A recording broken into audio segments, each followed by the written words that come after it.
자, 앞뒤 좌우 한번 인사하시기 바랍니다. 잘 오셨습니다. 네, 우리는 행복한 가족입니다. 예.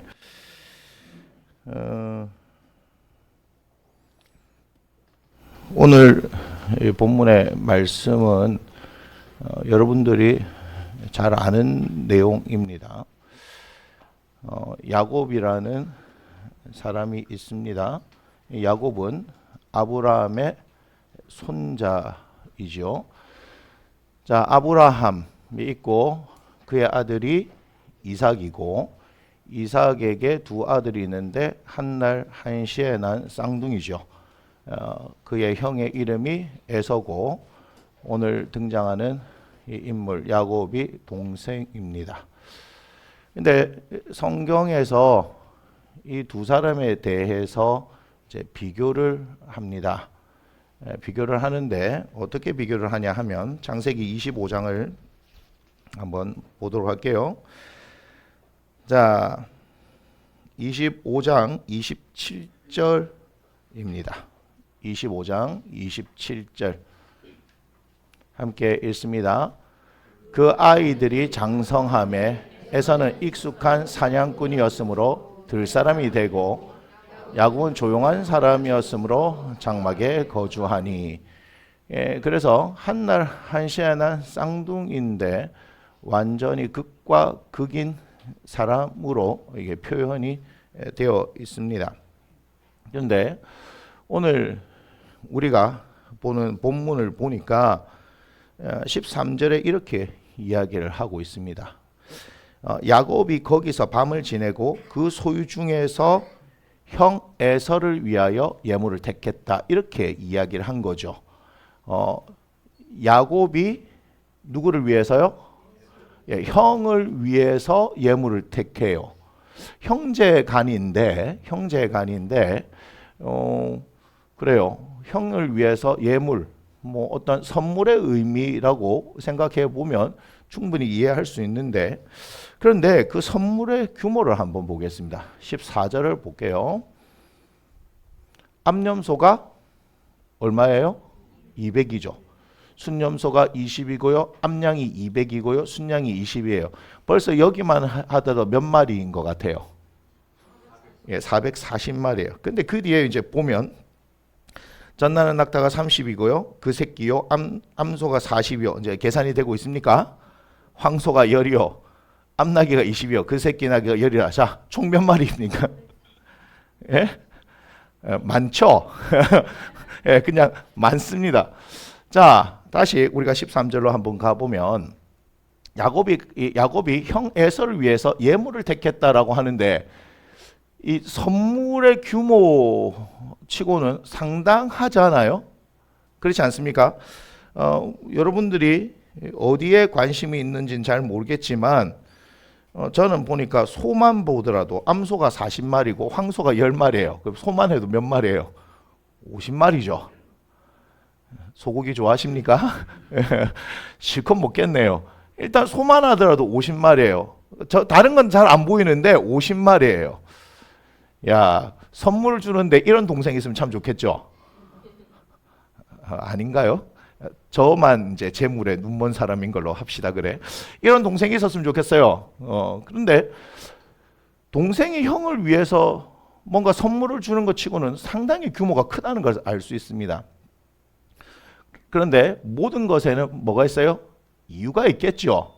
이유가 있습니다. 우리 아까 창세기 25장을 봤는데 거기에 한번 가볼게요. 이렇게 얘기합니다. 자, 어떻게 되냐면 29절을 볼게요. 이렇게 얘기하죠. 야곱이 이제 죽을 쏘았어요. 뭐 하고 있던 사람이냐면 이 사람이 조용한 사람이었으므로 장막에 거주하고 있었으니까 이런 일에 좀 능했던 것 같아요. 근데 에서가 들에서 돌아서, 왜 들에서 돌아왔어요? 들 사람이니까, 사냥꾼이니까 심히 피곤하겠죠. 하루 종일 뛰어다니는데 안 피곤하겠습니까? 그죠? 그래서 뭐라고 얘기하냐, 계속 보면 야곱에게 이르되 내가 피곤하니까 그 붉은 것을 내가 먹게 하라 한지라, 이렇게 이야기를 하는 겁니다. 배고프다, 달라. 그랬더니 31절에 야곱이 이르되 형의 장자의 명분을 오늘 내게 팔라 이렇게 얘기합니다. 우리가 잘 아는 얘기죠. 장자의 명분을 팔았어요. 그러니까 32절에 에서가 이르되 내가 죽게 되었는데 뭐 이 장자의 명분이 내게 무엇이 유익하리요 하죠. 33절 야곱이 이르되 오늘 내게 맹세하라. 에서가 맹세하고 장자의 명분을 야곱에 판지라. 자, 맹세는 뭐라고 말합니까? 모든 일의 최후의 확정이다라고 이야기를 하는 거예요. 중요한 건 제가 뭐라 말씀드렸어요? 자기들 둘 사이에 일어난 맹세, 사람들이 인정하지 않는 것 같아도 누가 인정한다고요? 하나님 인정하세요. 그걸 뭐라 얘기하냐? 34절에 이렇게 얘기하죠. 야곱이 떡과 팥죽을 에서에게 주매 에서가 먹으며 마시고 일어나 갔으니 뭐라고 말씀하고 있어요? 에서가 장자의 명분을 가볍게 여깁니다. 이 표현은 장자는 누가 주시는 거예요? 하나님께서 주시는 거예요. 여러분들이 형제간들이 있는데 순서가 나는 것, 그죠? 형제가 이렇게 태어나는 것에도 여러분 순서가 있어요. 물론 뭐 어떤 형제 많은 집에 보니까 뭐 장남 장녀 역할을 뭐 막내가 하는 경우도 있고 뭐 그렇게 하지만 분명한 것은 하나님께서 태어나게 하실 때 또 그 집안에 보냈을 때는 다 순서가 있고 또 하나님의 어떤 의도가 있는데 성경은 에스가 장자의 명분을 가볍게 여겼다. 이것은 뭐라고 말하는 거냐면 하나님을 가볍게 여겼다. 하나님을 업신여겼다. 이런 표현을 쓸 수가 있는 거예요. 여러분 이게 되게 중요한 겁니다.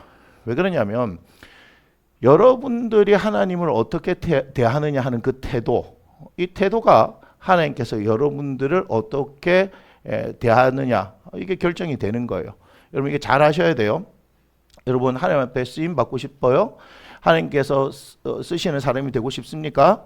하나님께 복을 받고 싶습니까? 예, 그게 더 낫겠네. 하나님 복을 받고 싶습니까? 그러면요 하나님 앞에 복 받을 수 있는 여러분 태도를 가져야 돼요. 이런 태도 있죠. 뭐 한번 복 주려면 복 줘 보시든지, 뭐 하려면 한번 해 보시든지. 여러분 그거 아세요? 하나님의 입장에서는 손해 나는 게 하나도 없어요. 사실은 누가 받아야 돼요? 우리가 받아야 되는데 아주 건방진 태도를 지니고 있는 사람이 되게 많은 거 아십니까? 뭐 한번 해보세요. 이런 식의 태도. 우리는 뭐예요? 구해야 되는 사람이죠. 여러분 만약에 동냥하는 사람이 나한테 한번 줘볼라 하면 줘보셔. 이렇게 하면 여러분이 아 그래요? 상당한 패기가 있네. 제가 1,000원을 주려고 그랬더니 당신의 패기로 5만 원을 드리겠습니다. 이런 사람 있어요? 여러분 인격이라는 것은 그런 게 아니죠. 인격이라는 것은 여러분 잘 아셔야 돼요. 하나님께서 우리를 사랑하셔서 이 땅 가운데 예수 그리스도를 보내시고 그분을 믿는 모든 사람들을 하나님의 자녀가 되게 했지만 하나님을 믿는 우리들이 분명히 성경에 수많은 하나님의 은혜와 복을 기록하고 있지만 교회 내에서 그것을 받는 사람들이 적은 이유가 무엇일까 한번 생각해 본 적 없습니까? 만약에 여러분 하나님을 믿으면서 내가 열심히 기도했는데 나에게 복이 오지 않았다라고 여러분 그렇게 말을 하거나 생각을 한다면 제가 다시 말씀드리지만 이것은 하나님으로 믿는 것이 아니라 우상으로 믿는 거하고 똑같아요. 절에 가서 비는 거하고 똑같아요. 여러분 다른 어떤 종교에 가서 복 받기 위해서 비는 거하고 똑같아요. 제가 얼마 전에 그 인도의 천재 뭐 이렇게 하는 다큐멘터리를 아이들한테 잠깐 보여줬어요. 인도는 교육열이 어마어마하더라고요. 고등학교가 150만 개가 넘는다는 얘기에 깜짝 놀랐어요. 거기서 전교 1등 해도 150만 등이야. 하나도 안 놀라운 모양이네요. 인도의 고등학교 수가 150만 개라는 걸 듣고 깜짝 놀랐어요. 그래서 우리나라 같으면 대치동 같은, 근데 거기는 대치동이 아니라 아예 그냥 그 도시가 그냥 교육 도시더라고. 도시. 그 대치동이 아니고 도시가. 거기 가면 전교 1등 했던 그 모든 친구들의 환상이 깨어진대요. 전국에서 다 오니까. 우리는 3수도 하고 5수도 하고 10수도 하고 가고자 하는 대학 갈 수 있는데 거기는 1차 시험은 칠 수 있습니다. 근데 2차 시험은요 평생 2번밖에 기회가 안 온대요. 그래서 목숨 걸고 공부하더라고요. 목숨 걸고 1년치의 학원비가 소위 말하는 그 GDP 1인당 GDP의 2배가 넘더라고요. 그렇게 해서 올인을 합니다. 올인한다고요. 어마어마하더라고.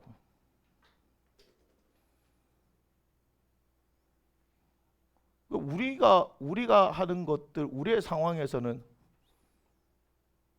비교할 수 없는 걸 보게 된 거죠. 거기에 가면 모든 인생이 다 열리는 것처럼. 그러니까 온 가족이, 한 사람 공부 잘하는 자녀가 있으면 올인을 하더라고. 다 때려 박는 거야. 대출까지 내어가면서. 근데 그게 뭐예요? 신락 같은 희망이잖아요. 고등학교 일단 150만 개에서 깜짝 놀랐어요. 그 중에서 1등만 하더라도 150만 명인데 그 중에서 몇 명이 갈까요? 3만 명이 채 못 가요. 3만 명이 채 못 가더라고요. 정원이 2만 8천 명 정도 되니까. 근데 거기에 한 어머니가 나오는데 그 사람이 예수님을 믿겠어요? 인도인데? 예. 기도한대요. 우리 아들 붙게 해달라고. 그러면서 그 다음이 더 중요합니다. 만나는 모든 사람들에게 우리 아들 합격하게 해달라고 기도를 부탁한대요. 하나님을 믿지 않는 사람, 다른 신을 믿는 사람도 뭐예요? 예, 기도를 하고 기도를 부탁해요. 간절하게. 간절하게. 얼마나 간절할까요? 그게 아니면 자기들은 답이 없다고 생각하고 얼마나 간절하게 기도할까요? 그런데 우리는 하나님 앞에 그렇게 간절하게 기도할까요? 아니더라 이 말이에요. 자, 보니까 아니더라 이 말이에요. 우리가 그런 태도를 갖고 있는데 하나님께서 우리에게 무엇인가를 하셔야 될 이유가 없지요. 하나님께서 하셔야 될 이유가 없잖아요. 여러분, 자식이기 때문에 용돈을 주는 거지만 자식이 아닌데 여러분들이 용돈을 줄 이유가 없잖아요. 그런데 한 번씩 보면 야, 저놈한테 용돈을 주고 싶다 하는 생각이 들 때가 있지요. 언제요? 참 어떻게 보면 이뻐 보이거나 뭔가 참 잘한다 싶으면 나도 모르게 돈을 주고 싶을 때가 있단 말이에요. 맞습니까? 예, 왜 줘요? 이쁘니까. 그러면 우리도 하나님 앞에서 어때야 돼요? 예, 이뻐야죠. 뭐가 이뻐야 돼요? 요게 이쁘냐? 이거는 좀 생각해 봐야 될 필요가 있습니다. 우리의 중심이 예뻐야 되지 않겠습니까? 하나님은 우리의 중심을 보시는 분이라 그러는데 우리의 중심이 하나님 앞에 이쁘지가 않은데 뭔가 나의 필요에 따라서 가가지고 하나님 나 지금 힘드니까 나 도와주시오. 이렇게 한다면 하나님께서 그래. 참 잘 왔다. 너가 구하는 거 보니까 내가 도와주고 싶은 마음이 막 생기는구나. 이렇다라고 생각하세요? 그나마 하나님께서는요 그렇게 기도하셔도 들어주시는 분이라는 것이 너무나 감사할 따름이지. 여러분, 그래서 제가 뭘 말씀드리냐면 여러분들의 평상시의 삶이 일상이 너무너무 중요하다는 거예요. 하나님에 대한 태도가 여러분 안 이쁜데 하나님께서 여러분을 도와줘야 될 이유가 있다 없다? 없다. 물론 예수를 믿는 우리들을 하나님의 자녀로 부르셨기 때문에 그분께서 우리를 책임져 주시지만 전혀 하나님 앞에 관심 없는 사람들에게 하나님께서 도와주셔야 될 어떤 이유가 없어요. 여러분 그걸 잘 아셔야 돼요. 그런데 우리가 특별히 이 한국교회에서 예수님을 믿는데 어떻게 믿냐면 그냥 도깨비 방망이처럼 믿는 거예요. 금나라 뚝딱 하면 금이 나와야 되고 은나라 뚝딱 하면 은이 나와야 돼요. 그러니까 내가 뭔가 기도한 것이 그대로 이루어져야 된다는 거예요. 자, 제가 말씀드렸죠. 기도는 반드시 응답이 됩니다. 그런데 그 기도의 응답은 내가 원하는 대로 되는 게 아니라 이 말이에요. 자꾸 우리는 내가 원하는 것을 말하거든요. 아니라는 얘기예요. 에서가 복을 받지 못했던 이유는 하나님 알기를 우습게 알았기 때문에. 그래서 복을 받지 못해요. 그런데 야곱은 달랐단 말이에요. 야곱은 순서상 에서한테 밀리지만 그리고 에서는 워낙 건강한 사람이고 그 시대에 딱 최적화된 사람이고 야곱은 그렇지 못한 거예요. 자, 뭔 말이에요? 우성학적으로 보면, 그죠? 유전학적으로 보면 모든 좋지 못한 것을 다 가졌다. 에서는 좋은 모든 것을 다 가졌다. 적당히 나눠 가졌으면 참 좋은데, 그죠? 한쪽으로 몰빵이 됐죠. 자, 보세요. 세상의 기준으로서는 에서에게 모든 것이 다 몰빵이 됐어요. 야곱에게는 아무것도 없어요. 그런데 하나님께서는요, 누굴 사용하세요? 야곱을 사용해요. 야곱이 이뻐서 사용했다고 여러분 생각하십니까? 아니에요. 에서나 야곱이나 별로 다른 인물이 아닙니다. 그거 잘 아셔야 돼요. 무슨 얘기냐고요? 성경이 그렇게 얘기하고 있어요. 야곱이 오늘 형 에서의 이 문제를 놓고 기도한 거 아세요? 기도했어요. 32장에 보면 이렇게 얘기합니다. 32장 9절을 한번 볼게요. 자, 야곱이 또 이르되 내 조부 아브라함의 하나님, 내 아버지 이삭의 하나님 여호와여, 주께서 전에 내게 명령하시기를, 이렇게 말합니다. 자, 그러면 11절을 봐봐요. 11절.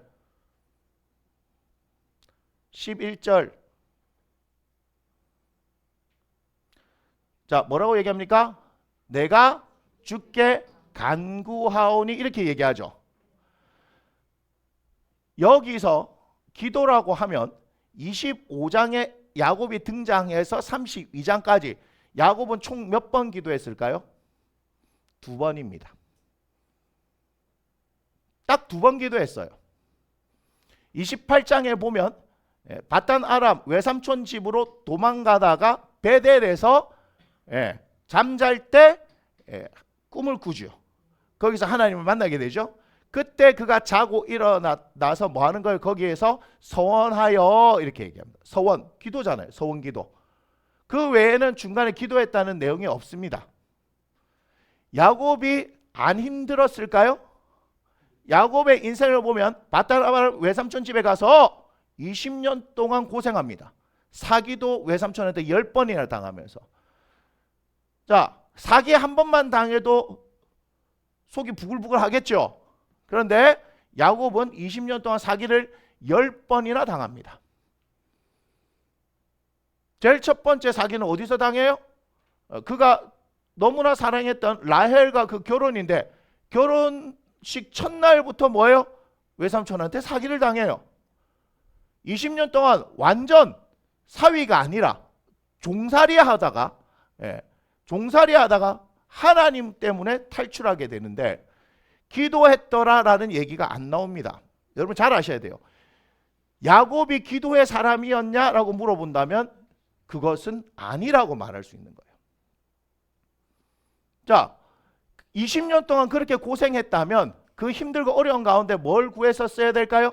하나님하고 기도하면서 이 힘들고 어려운 상황들 가운데서 나에게 이것을 감당할 수 있는 지혜와 능력을 주시옵소서, 뭐 이런 기록들이 있어야 되죠. 야곱이 기도의 사람이었다면 기도에 대한 기록이 있어야 돼요. 기도에 대한 기록이 없어요. 언제 지금 기도하냐? 자기가 정말 한 치 앞도 보이지 않는 그 상황. 야곱은요, 웬만하면 기도 안 해요. 맞지요? 바단 아람을 가던 그 베델에서 기도했던 이유가 뭐예요? 하나님을 만났기 때문에. 그러면서 자신의 인생이 어떻게 될지 모르는 그 불확실성에 있으니까 그때 한번 기도한 거예요. 맞습니까? 그리고 그 20년을 외삼촌이 10번이나 사기치는데도 어떻게 살아왔는지 알아요? 자기 힘으로, 자기 방법으로. 형 에서의 장자의 명분을 뺏은 것도 어떻게 해요? 자기 방법으로. 하나님께서 그에게 그렇게 뺏으라고 한 적이 없습니다. 그런데 그럼에도 불구하고 야곱이 어때요? 장자의 명분을 뺏은 거예요. 사람들은 인정하지 않지만 그는 뺏은 거예요. 야곱은 조용한 사람이므로 장막에 거했음에도 불구하고 어때요? 20년 동안 자기 힘으로 봐요. 첫날부터 7년을 라헬을 위해서 열심히 일했는데, 결혼한 첫날에 사기당했으면 외삼촌한테 가가지고 뭐라 이렇게 하지만, 외삼촌이 야 그러면 줄게, 그럼 7년을 더 일해라, 그리고 또 일하잖아요. 그 가운데 뭘 얘기해야 될까요? 만약에 하나님을 믿는 사람이면. 이거 정말 너무 억울한데요? 아니, 그런 장면들이 나와야 되잖아요. 그런데 야곱의 그 삶 가운데는요, 그런 장면이 없어요. 계속해서 뭐예요? 자기 힘으로 가요. 여러분, 지금 야곱이 10절에 보니까, 10절,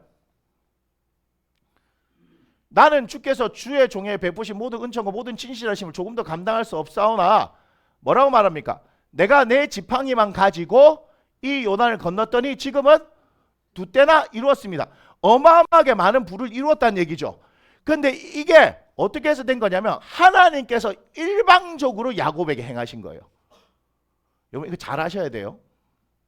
야곱이 어떤 걸 구한 적이 있어요, 없어요? 없습니다. 성경 보세요. 성경을 보면 야곱은 그냥 형 에서의 장자명분 뺏은 거 말고는 없어요.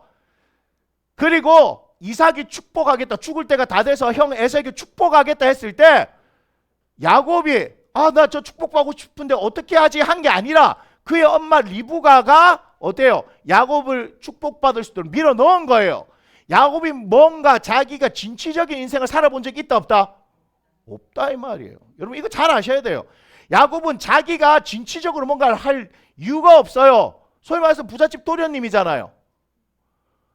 이삭이 부자인 거 잘 모르시나 본데요. 이삭은요 농사 지으면 기본 100배입니다. 성경에 그렇게 돼 있어요. 제 얘기가 아니고. 그리고 그 시대에 우물이 얼마나 힘듭니까? 그죠? 우물 하나가 뭐하고 똑같아요? 기업체하고 똑같다 그랬잖아요. 그냥 파면 우물이 나옵니다. 부엘세바가 무슨 뜻인데요? 7개의 우물이란 뜻인데요. 어마어마하게 부자예요. 그 집에 장자는 안 돼도 그죠? 둘째로 태어났으면 형보다 절반이지만 그 절반이 어마어마한 재산이지요. 그렇지 않습니까? 그냥 가만히 있어도 뭔가 물려받을 수 있는 건 있을 거란 말이에요. 진취적일 이유가 없어요. 그렇지 않습니까?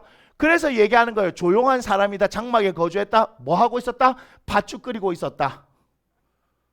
끝. 여기에 어디 열정이 보입니까?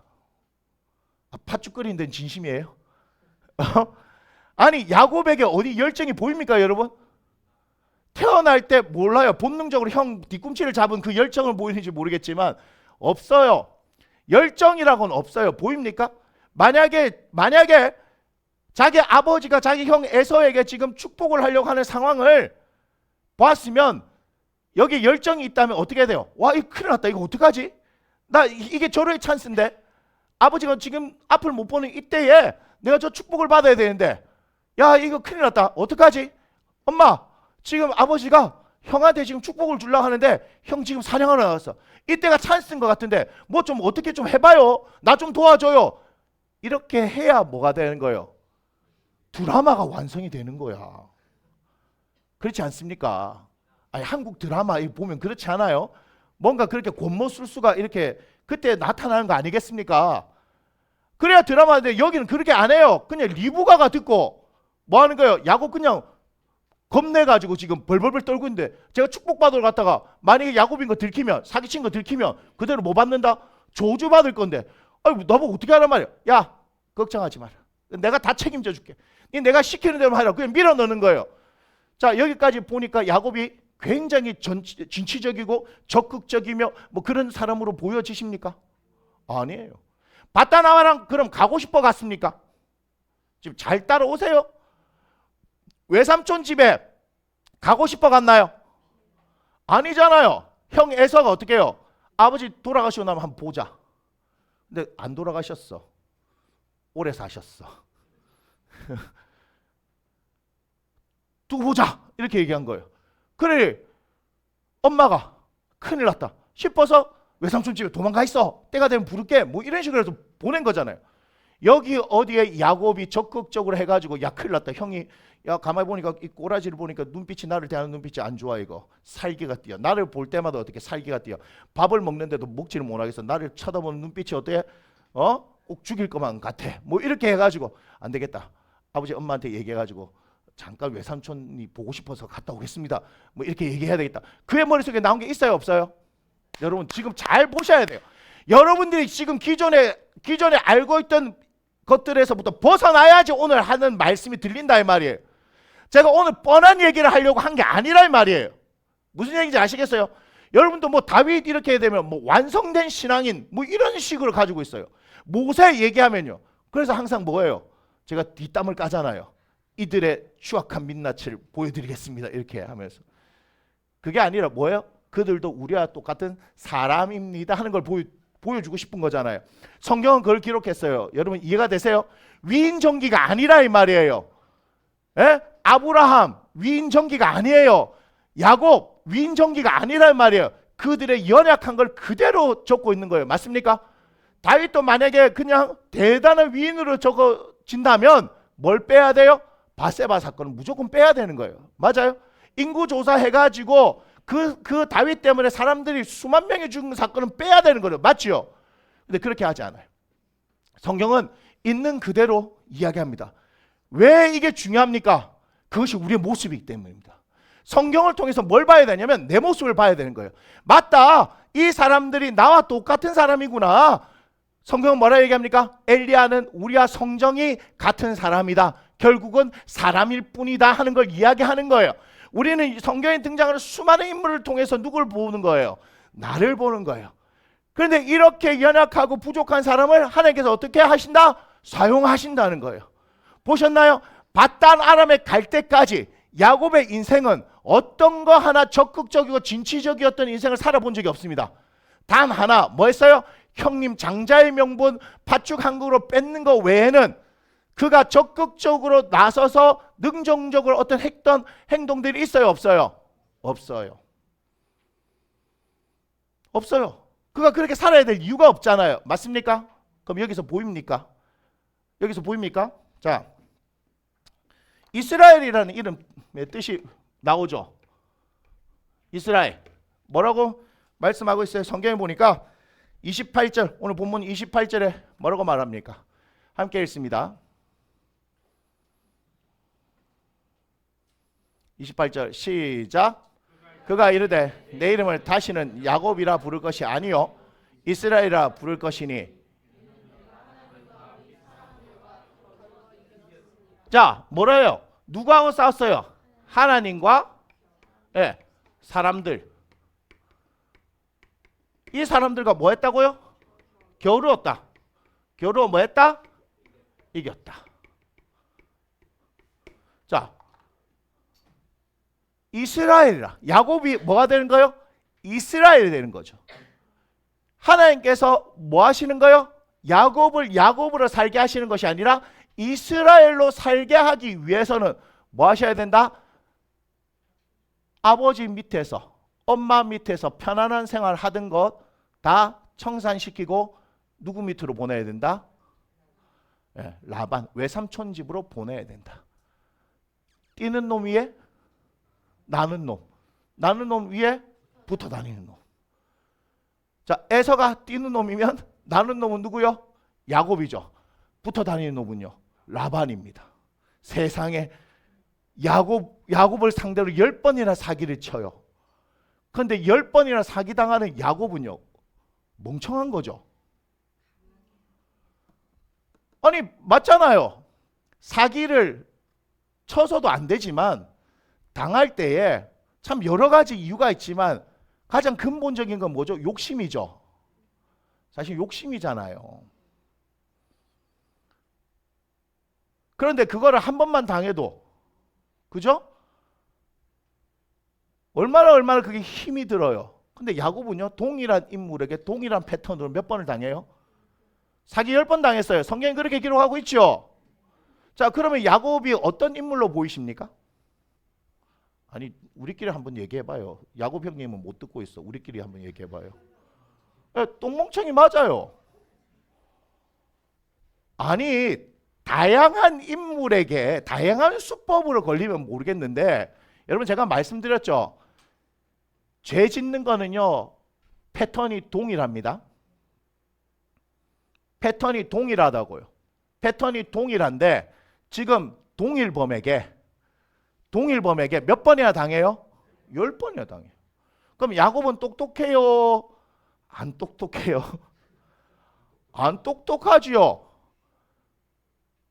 우리는 이렇게 얘기합니다. 똥멍청해! 멍청해도 이렇게 멍청할 수 있는. 한 2번만 당해도 뭐라고 하겠어요, 여러분? 똥멍청이라 하겠죠. 근데 제가 지금 가만히 볼 때는요, 부인들도 별로 도움이 안 됐던 것 같아. 나중에 보면요, 도망가자 이렇게 얘기합니다. 불러놓고 베델의 하나님이 다시 가락했다 하면서 막 불러놓고 얘기합니다. 그때 그제서야 맞아요. 우리 아버지는요 막 뭐 어쩌고 저쩌고 하면 막 그렇게 분노하고 있는 거 보입니까? 그러니까 부창부수라고 하는 거요. 예? 다 뭐죠? 똥멍청이들만 모아놓은 거예요. 끼리끼리 통하는 거죠. 유유상종 같지 않습니까? 아니 레아나 라헬이 조금 머리가 샤프했다 이렇게 하면요, 여보 저 우리 아버지 수법이대, 이번에 좀 우리 좀 벗어나자, 뭐 이렇게 얘기해야 되는 거 아니에요? 그런데 뭐예요? 20년 동안 당할 거 다 당하고 떠나려고 우리 간다이. 그랬대. 맞아. 우리를 언제 딸 취급했어? 뭐 이렇게 얘기하잖아요. 제가 그거 다 안 찾습니다. 성경 보세요. 그렇게 하는지 안 하는지. 그거 뭐예요 지금? 똥멍청이 맞아요. 아니 성경에 봐요. 레아보다 라헬이 아름답다 뭐 이런 기록했죠. 영리했다 이런 거 있습니까? 진짜 아니 성경 봐요. 레아 라헬이 영리했더라 이런 게 있습니까? 근데 여성 중에 영리했다고 하는 사람 있죠. 누구예요? 아비가일. 남편은 똥멍청이라고 이름이 똥멍청이에요. 나발 이렇게 얘기하잖아요. 맞잖아요. 그래서 다윗의 손에 피 묻힐 거를 아비가일이 막아주고 그걸로 해서 어떻게 아비가일이 다윗의 아내가 되잖아요. 이런 사람도 있어요. 그런데 여러분 한 번도 생각 안 해봤죠? 레아 라헬은요 머리는 잘 모르겠어요. 그걸 공부를 잘하는 거와 지혜롭게 사는 건 다르죠. 잠언서 31장에 있는 현숙한 여인 그건 다르죠. 맞아요 안 맞아요? 그러면 만약에 친다면 리브가 어때요? 이 사람은 현숙한 여인 맞아요. 리브가 잘 보세요. 현숙한 여인 맞다니까요. 사라 누님은 잘 모르겠어. 그냥 예쁘다만 뭐 엄청 기록해놨어. 나이를 많이 드셨는데도 예뻤던가 봐요. 그것만 얘기해놨어. 근데 리브가 누님은요 막 예쁘기도 하고 머리도 샤프하기도 하고 뭐 그렇게 돼요. 정말 지혜로운 거예요. 여러분 한번 잘 보세요. 제 말이 맞는지 안 맞는지. 자, 뭐죠? 야곱은 그럼 그 인생을 우리가 한번 살펴보니까 어떻습니까 지금? 여러분 어때요? 진취적입니까? 지혜롭습니까? 자, 가질 수 있는 모든 뭘 다 가지고 있어요? 마이너 요소들을 다 가지고 있죠. 이해가 됩니까? 야곱을 보면서 제가 지금 뭘 말씀드리는지 잘 보시라 이 말이에요. 세상으로는 하나도 뭔가 내세울 수 있는 존재가 아니라는 얘기를 말씀드리는 거예요. 철저히 아무것도 없다는 얘기예요. 제가 오늘 아침에 여러분들을 향해서 그렇게 기도를 하라고 얘기했던 이유가 뭐냐면 우리 뭔가 잊고 있는 것 같아요. 무슨 얘기냐? 제가 마지막 기도 마무리할 때 뭐라 말씀드렸는지 아세요? 하나님만이 우리의 유일한 방법입니다. 여러분한테 묻겠습니다. 여러분에게는 정말 하나님만이 유일한 방법입니까? 하나님만이 유일한 방법이 되어야 합니다. 근데 우리가 하나님만이 유일한 방법이 아니기 때문에 하나님 앞에 중심을 절대적으로 들이지 못하는 걸 보는 거예요. 저는 우리 교회에 있어서 하나님의 부흥의 역사도 우리의 교회 이전도 그 다음 여기에 정말 야곱처럼 야곱이 뭐라 얘기했어요? 지팡이만 가지고 갔는데 두 때나 이루는 역사들이 여러분들 가운데 있기를 원해요. 누굴 보면서? 오늘 야곱을 보면서. 여러분 야곱을 보면서 성경을 보면서 그냥 이야기구나 하지 마세요. 이야기구나 하는 사람에게는 그냥 그 이야기로 끝나요. 이것이 나에게 주시는 하나님의 뭐죠? 말씀이면 그 말씀이 이끌어가는 거예요. 야곱은 그 20년 동안 계속해서 뭐만 했어요? 멍청한 짓만 했어요. 그게 뭐예요? 사기당했다 이 말이죠. 그죠? 하나님의 도움이 없이는 그가 결코 그곳에서 빠져나올 수 있었어요? 없었어요? 없었어요. 자기가 머리를 썼단 말이에요. 자기 아들들한테 어떻게 해요? 라반의 양떼와 3일 거리를 뛰게 하고 먼저 앞서가게 했죠. 그런데 어때요? 나중에 쫓아와요. 바로 잡히기 전날 밤에 누가 나타나세요? 하나님 나타나셔서 라반에게 야 야곱에게 선악간 아무 말도 하지 마 이렇게 말씀하시는 거예요. 그러니까 라반이 어떻게 해요? 뭔가 해하고 싶어도 하나님이 개입하시니까 라반이 어떻게 할 수가 없었던 거예요. 이해가 되세요? 그러니까 야곱을 한번 보시라니까요. 마이너예요. 이 세상에서 볼 수 있는 마이너예요. 맞습니까? 그런데 절대적인 하나님의 은혜로 지금 두 때를 이루고 여기까지 온 거예요. 외삼촌에게서 벗어났던 것도 자기 머리로 해서 벗어난 게 아니고 누가 하셨다고요? 하나님께서 하셨다. 근데 이제 어떤 상황이 있냐? 산 넘어 산이죠. 라반을 넘기고 나니까 누가 있어요? 에서가 있어요. 간 보려고 사람 보냈잖아요. 사자들 보냈습니다. 맞습니까? 간 보려고 보냈던데 큰일 났어요. 사자들을 보고 뭐예요? 형님이 400명이나 데리고 옵니다. 400명. 와, 내 동생 20년 만에 보는구나. 와, 동생 환영해 주려고요? 아니에요. 성경 뭐라 얘기하느냐? 32장 6절 7절 보겠습니다. 32장 6절 7절. 자, 이렇게 얘기합니다. 사자들이 야곱에게 돌아와 이르되 우리가 주인의 형 에서에게 이른즉 그가 400명을 거느리고 주인을 만나고 오더이다. 환영 파티예요. 이겁니까? 7절 한번 읽어보겠습니다. 시작. 야곱이 심히 두렵고 답답하여 자기와 함께한 동행자 양과 소와 낙타를 두 떼로 나누고 8절 이르되 에서가 와서 한 떼를 치면 뭐 하는 거예요? 에서가 와서 친다는 것을 분명하게 알죠. 맞나요? 이런 상황이에요. 산 넘어 산인데 더 큰 산을 만났죠. 어떻게 피할 수 있을까요? 어떻게? 그러니까 야곱은 생각해낸 게 뭐예요? 한 떼를 치면 한 떼는 피하리라. 맞습니까? 떼를 나누는 거예요. 떼를 나눈 거. 여러분, 떼를 먼저 나눴어요. 그리고 난 뒤에 뭐 한 거예요? 오늘 9절에 있을 때 하나님하고 기도했어요. 하나님하고 기도했다고. 그러고 난 이후에 하나님께서 멋지게 응답하신 게 아니에요. 오늘 본문이 뭐예요? 13절 보니까 야곱이 거기서 밤을 지내고 그 소유 중에서 뭐 했다고요?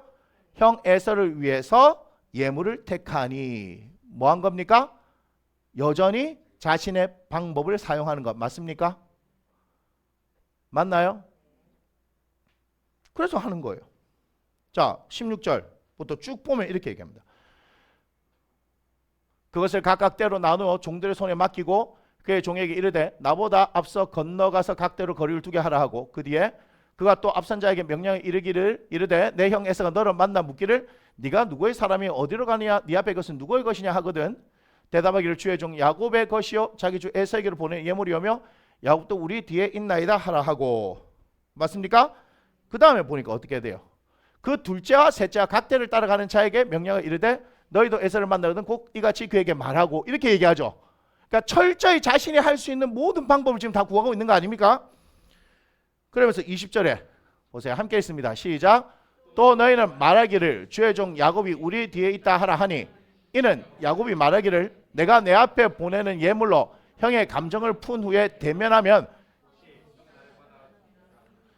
형이 혹시 나를 받아주겠다. 이게 뭐예요? 예물로. 그죠? 쉽게 우리로 얘기하면 돈으로 그냥 마음을 한번 풀어보는데 형이 나한테 가지고 있는 감정이 한 번 갖고는 안 되니까 한 번 주고 또 주면서 어떻게 해요? 점점 감정을 어떻게 하는 거예요? 누그러뜨리겠다 하는 계략 아니겠습니까? 그러니까 야곱의 머리에서 나오는 건 저거밖에 없어요. 라반 삼촌한테 할 때도 어떻게 했어요? 3일 길 뜨게 하고 도망갔는데 잡히죠. 이해가 돼요? 그럼 저 방법이 통할까요? 안 통해요. 뭘 얘기하는 거예요? 사람은요 자기가 하는 거 외에는요 할 줄 아는 게 없어요. 그래서 제가 늘 얘기하죠. 패턴이다. 한 번은 어떤 이제 안식관에 가서 두 번째 원장님하고 대화를 하는데 저하고 제 아내하고 만나서 대화를 하는데 어떤 얘기를 쭉 하는데 자세하게 얘기를 안 했는데 이 원장님이 그 사람 이렇게 하지 이렇게 얘기하는 거예요. 어떻게 하셨어요? 이렇게 우리가 말을 한 거예요. 그랬더니 다들 그렇대. 수법이 다들 그렇대. 사람을 살 때 하는 수법이 밥 사주면서 선물 주는 거. 밥 사주고 선물 줬을 거야. 딱 얘기하는 거예요. 어떻게 아세요? 그래서 자기 편 만드는 거야. 뭐 이렇게 얘기하는 거야. 수법이 똑같아요. 그 어른이 얘기하는데 수법이 똑같아. 사람들 수법 똑같아요. 그러니 뭐 해야 된다? 사람 관찰 잘 해보면요. 그 사람 하는 패턴이 그대로 동일하게 나옵니다. 그러니까 야곱은 지금 어떻습니까? 자신의 생명이 경각에 달린 이때에 하는 패턴이 뭐예요? 똑같아요. 자, 한번 볼까요? 야곱이 하나님 앞에 물어봤다는 기록이 있습니까? 야곱이 하나님 앞에 기도했다는 게 있습니까? 없어요. 자, 기도하면 반드시 뭐가 있어요? 응답이 있죠. 오늘 지금 형 에서가 온다는 이야기를 듣고 기도했어요. 맞습니까? 기도했는데 하나님의 응답이 있어요? 없어요? 없어요. 지금 없어요. 맞아요. 없기 때문에 지금 야곱이 거기서 밤을 지내고 그 소유 중에서 형 에서를 위해 예물을 택하니, 자, 그러면 야곱은 기도의 사람이에요? 아니에요? 아니라 이 말이에요. 우리가 기도의 사람이라고 하는 것은 기도하고 하나님께서 응답하실 때까지 기다리고 그걸 믿고 신뢰하면서 어떻게 하는 거예요? 그분의 방법대로 행하려고 하는 것이지, 지금 기도는 했는데 그 다음에 야곱의 방법이 하나님의 방법이 맞습니까? 아니다 이 말이에요. 아니에요. 근데 하나님은 기도하면 뭐 하시는 분? 응답하시는 분이죠. 근데 지금 응답은 나오지 않아요. 자, 21절부터 계속 봅니다. 그 예물은 그에 앞서 보내고 그는 무리 가운데에서 밤을 지내다가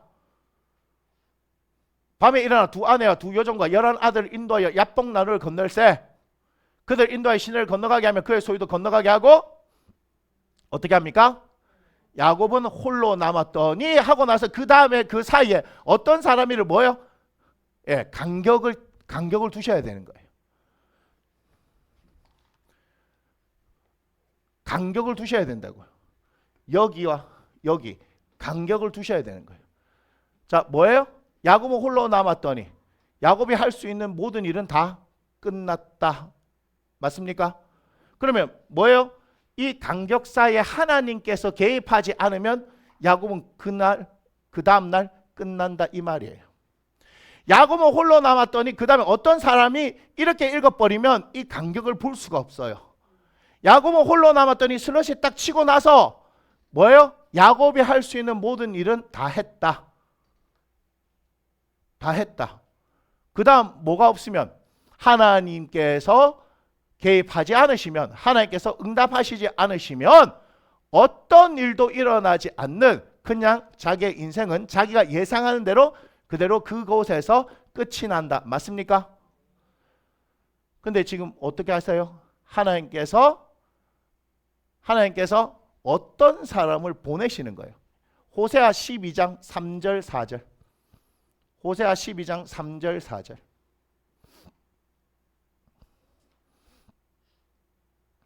호세아 12장 3절 4절 함께 읽습니다.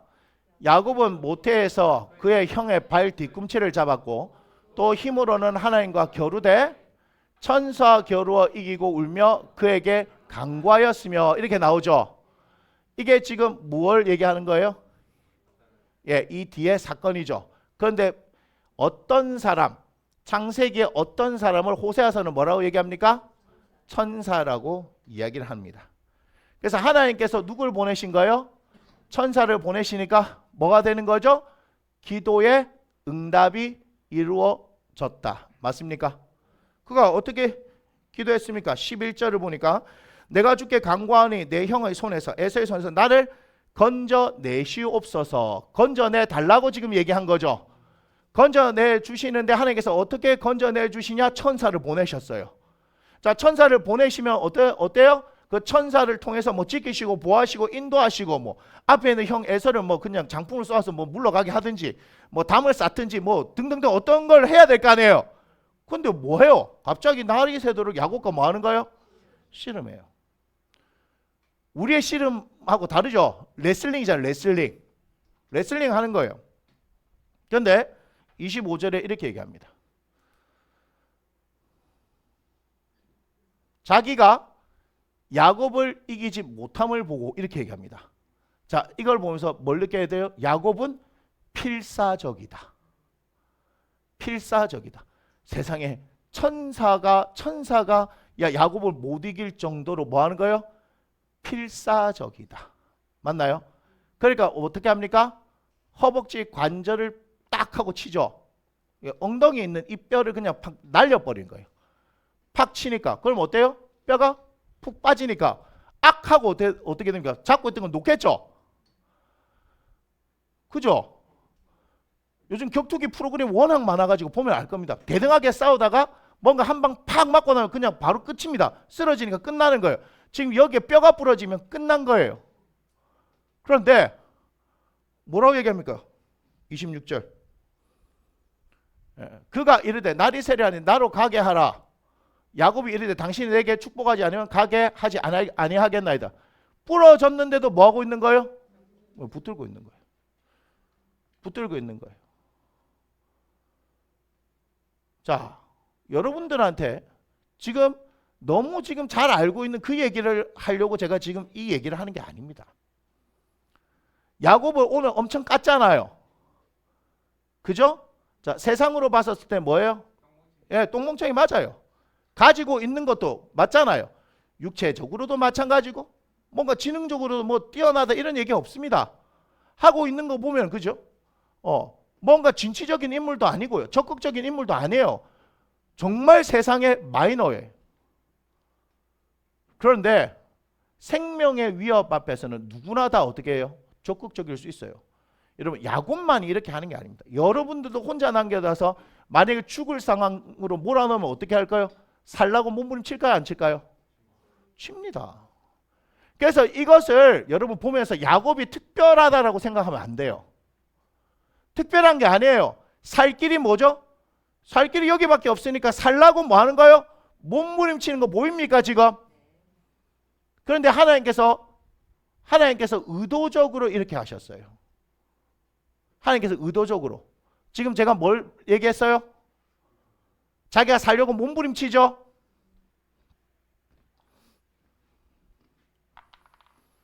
여기가 뭐예요? 야곱이었어요. 여기가 뭐죠? 이스라엘이 돼요. 여기서 여기게 오게 된 계기가 뭡니까? 몸부림. 이거는 여러분 잘 아세요. 야곱만 할 수 있는 게 아니고 여러분들도 다 할 수 있는 거예요. 살려고 몸부림치는 거는 나만 할 수 있는 게 아니고 야곱만 할 수 있는 게 아니고 누구도요. 우리 다 그렇게 하는 거예요. 특별함이 아니란 얘기를 하는 거예요. 하나님께서는 특별한 어떤 것을 하시려고 하는 분이 아니고 누구나가 다 할 수 있는 걸 지금 말씀하시는 거예요. 살려고 하면 뭐든지 다 하죠. 사람마다 정도는 다르지만 살려고 하면 사람들이 다 하잖아요. 그래서 영화들 나오잖아요. 극한의 상황에 있을 때 사람들이 어떻게 해요? 예, 정말 몸부림치잖아요. 그랜드 캐니언에 가가지고 뭐요? 떨어져갖고 팔이 끼어갖고 127시간인가 하는 영화 그거 아세요? 실화? 아무도 구해주지 않으니까 자기가 스스로 자기 팔을 끊고 나온 사람이 있어요. 살라고. 그게 127시간 동안 팔이 끼어 있었대요. 실화예요, 실화. 그것뿐만 아니고 그죠? 수많은 사람들이 전쟁하고 나서 뭐 예를 들면 뭐 미군 공군이 격추됐는데 바다 위에서 표류를 해서 몇십 일 만에 해가지고 몇천 킬로를 흘러간 그 실화 얘기들 너무너무 많아요. 살려고 하면 몸부림치는 그런 것들 너무 많아요. 그러니까 그 사람이 그 상황 가운데서 하는 어떤 생존의 본능을 하나님께서 이용을 하신 거예요. 여러분 특별함으로 보면요 야곱에게만 그런 것 같은데 야곱이 아니라 우리 모두를 하나님께서 그렇게 만들 수 있다는 얘기예요. 몸부림치게 만드는 그 상황 가운데 하나님께서 몰아넣으신다는 거예요. 그런데 그 가운데서 하나님께서 뭘 하기를 원하시냐? 우리가 무릎 꿇기를 원하시는 거예요. 야곱 뭐예요? 사기꾼이잖아요. 발 뒤꿈치를 잡았다. 사기꾼, 도둑놈. 지가 뭔가 해보려고 하는 그 인생 가운데 이제 너 혼자 하든 너 힘으로 하든 모든 거 이제 다 끝났어. 이제 너 혼자 할 수 있는 거 아무것도 없지. 하나님께서 그렇게 만들어 놓으시는 거예요. 그 다음 뭐 하는 거야? 이제 무릎 꿇어라 이 말이에요. 무릎 꿇어라 이 말이에요. 무릎 꿇는 순간이 어디에서 온 거예요? 여기서 온 거잖아요. 무릎 꿇어야 돼요. 하나님께서 우리에게 주시는 승리는 세상이 말하는 승리하고 다릅니다. 우리가 승리할 수 있는 이유는 내가 이기는 게 아니라 하나님께서 이기시는 거예요. 그래서 이스라엘의 의미가 여기서는 하나님과 사람들과 겨루 이겼다라고 말씀하시지만 원어를 보면 뭐라고 얘기하는 줄 알아요? 하나님이 싸우셨다. 하나님이 이기셨다. 이렇게 말씀하세요. 야곱의 승리가 아니에요. 하나님의 승리예요. 그런데 뭐 하는 거예요? 야곱에게 네가 나와 싸워서 이겼고 사람들과 겨루어서 이겼어, 승리했어, 이름을 이스라엘이라 할게 하는 이유는 뭐냐? 이제 네가 세상에서 싸웠던 그거 다 내려놓고 나에게 무릎 꿇었으니 내가 너를 태어나서부터 이 야복에 와서 무릎 꿇게 할 때까지 얼마나 내가 오랜 시간 동안 기다렸는 줄 아느냐 이 말이에요. 하나님의 승리예요. 하나님의 승리. 하나님이 이기신 거예요. 그런데 뭐로 말씀하시는 거예요? 내가 무릎 꿇은 그것을 하나님께서는 이겼다라고 얘기하는 거예요. 우리는 이 세상에 어떻게 해서 승리하는 줄 아십니까? 내 생각, 내 방법으로 하는 것이 아니라 하나님께서 싸우게 하고 하나님께서 이기게 하실 때, 즉 우리가 그분 앞에 무릎 꿇을 때 그때 우리가 승리를 경험할 수 있는 존재들이라는 걸 아셔야 됩니다. 이 외에 이스라엘 한번 보세요. 여러분 출애굽기 들어가서 이스라엘 보세요. 이스라엘이 언제 이기든가요? 자기들이 이기든가요? 아니죠. 항상 하나님께서 어떻게 하셔요? 이기게 하시죠. 이스라엘이 박살날 때가 언제든가요? 하나님을 인정하지 않고 자기가 할 때, 즉 야곱이 튀어나올 때, 맞습니까? 이스라엘이라는 이름이 있지만 박살날 때가 언제였어요? 이스라엘로 살지 못하고, 즉 하나님께서 싸우시게, 하나님께서 승리하시게 내가 무릎 꿇는 인생을 살 때가 아닌 하나님을 배제하고 내가 튀어나올 때, 야곱이 튀어나올 때 항상 하나님은 어떻게 해요? 이스라엘을 어려움에 겪게 만드셨어요. 성경이 말하는 승리는 내가 이기는 게 아니에요. 하나님께서 이기게 하시는 거예요. 세상에 무릎 꿇으라고 가르치신 게 아니고 누구에게 무릎 꿇으라고 가르치는 거예요? 하나님 앞에 무릎 꿇라는 거예요. 그래서 우리는 기도해야 하는 거예요. 하나님께서 행하시도록 기도해야 하는 거예요. 홀로 남는 그 상황을 왜 만드시냐고요? 하나님 앞에 기도하라고요. 우리가 얼마나 기도 안 하는지 아십니까? 기도가 뭐라고요? 하나님과 대화하는 거 맞아요. 그런데 뭐 하는 시간이에요? 우리가 겸손하게 하나님 앞에 마음에 무릎 꿇는 시간이에요. 무릎 꿇지 않아요. 갈수록 무릎 꿇지 않아요. 하나님 앞에 우리의 마음을 겸손하게 내려놓지 않아요. 여전히 예수 믿는데 내가 주도권을 가져요. 그리고 내가 주도권을 가지고 있는 가운데 기도하면서 당신이 한번 도와보시오, 이런 태도를 갖고 있으니 어떻게 우리가 이 세상에 승리할 수 있냐 말이에요. 하나님을 앞세우라고요. 이스라엘, 하나님과 사람과 겨루어 이긴 존재는 하나님께서 싸우시기 때문에, 하나님께서 승리하시기 때문에 우리는 그렇게 살아야 되는 존재라 이 말이에요. 그런데 우리는 어떻게 살아요? 여전히 내가 이기려고 몸부림치잖아요.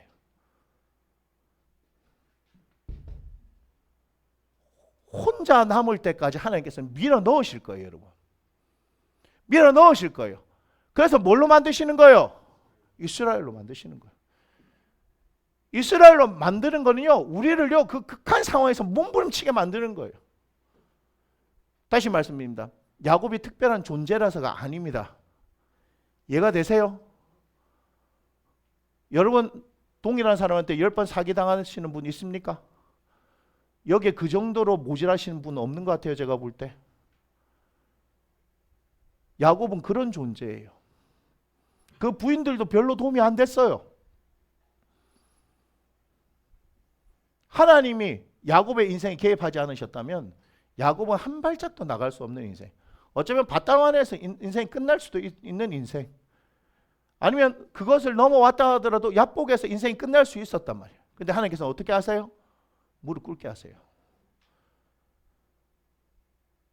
여러분들이 지금 처해 있는 어떤 상황 환경 가운데서 하나님께서 행하는 일을 보기를 원하십니까? 그럼 무릎 꿇으세요. 무릎 꿇어야 돼요. 저도 마찬가지예요.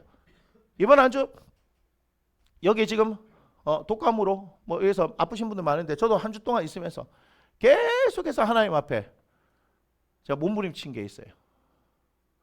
한 주 동안 몸부림치면서 얻은 단어가 딱 하나예요. 진심. 너 진심이냐? 목회하는데 이 교회에 너 진심이냐? 하나님께서 저에게 진심을 원하더라고요. 다른 게 어디 있습니까? 우리가 무슨 재주가 있습니까? 설교를 뭐 하고 사람을 변화시키는 그 재주가 우리한테 있습니까? 없어요. 우리가 교회를 성장시키는 재주가 우리에게 있습니까? 없어요. 아무런 재주가 우리에게 없어요. 그 가운데 하나님께서 뭐 하기를 원하실까요? 기도하라고요. 그냥 기도하라고. 네가 고민하고 생각할 것이 아니라 몸부림 한번 쳐보라고. 그 앞에서 겸손하게 무릎 꿇고 한번 몸부림 쳐보라고. 그럼 누가 하겠다고요? 하나님 하시는 거예요. 유일한 우리에게 방법은 누구밖에 없어요? 하나님밖에 없는 거예요. 아무리 생각하고 또 고민해도 내가 뭔가를 할 수 있는 상황은 아닌 거예요. 뭔가를 할 수 있는 건 아닌 거예요. 오직 누가 하셔야 돼요? 하나님 하셔야 돼요.